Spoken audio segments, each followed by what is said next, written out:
చెప్పండి. ఆంధ్రప్రదేశ్ లో కొద్ది రోజులు ఎలక్షన్స్ ఉన్నాయి కదా, అవును. మరి ఏ పార్టీ గవర్నమెంట్ ఫామ్ చేస్తా అనుకుంటున్నారు మీరు? మేమైతే ఆ చంద్రబాబు నాయుడు, పవన్ కళ్యాణ్ గారిది, మోడీ గారి ప్రభుత్వం వస్తే బాగుంటుందని నేను అనుకుంటున్నాం. ఎందుకు అనుకుంటున్నారు ఈ మూడు పార్టీలు? ఇప్పుడు జగన్ గారు వచ్చి ఏం చేశారనేది ఆయనకే తెలియాలి.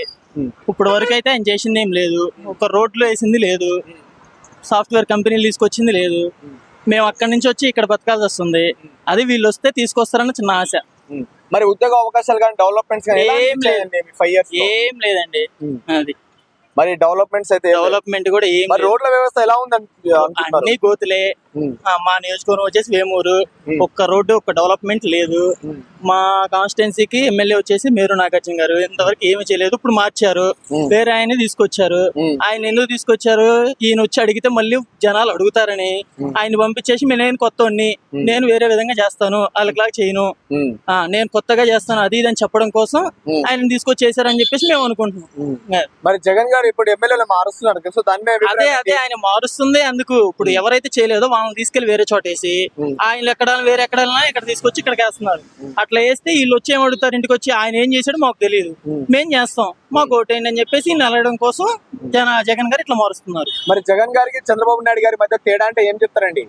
జగన్ గారికి చంద్రబాబు, ఇప్పుడు జగన్ గారు ఏమో జనాల్ని సోమరిపోతులు చేశారు, డబ్బులు ఇచ్చి ఆ పథకం ఈ పథకం అని చెప్పేసి ఇట్లా చేశారు. చంద్రబాబు నాయుడు ఇస్తానంటున్నాడు, డెవలప్మెంట్ చేస్తానంటున్నాడు. దీని డెవలప్మెంట్ లేదు. ఇప్పుడు జగన్ గారు ఇచ్చిన హామీలు మొత్తం చేశాడు, 99% చేశాడు, కానీ డెవలప్మెంట్ లేకుండా ఇన్ని హామీలు ఇచ్చిన వేస్ట్ కదా.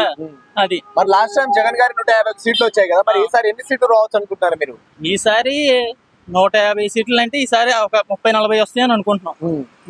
అది ఎందుకంటే ఆయన సొంత నియోజకవర్గాలు కొన్ని ఉంటాయి కాబట్టి అక్కడ వేస్తారు. మనం ఎన్ని చెప్పుకున్నా ఓటింగ్ అనేది చేల్చలేరు, అక్కడ ఉన్నదల్లా అక్కడ వేస్తారు వాళ్ళు. మరి పవన్ కళ్యాణ్ గారు టీడీపీ జనసేన మరియు బీజేపీ పొత్తుతో వస్తుంది కదా, మీకు ఎలా అనిపిస్తుందండి?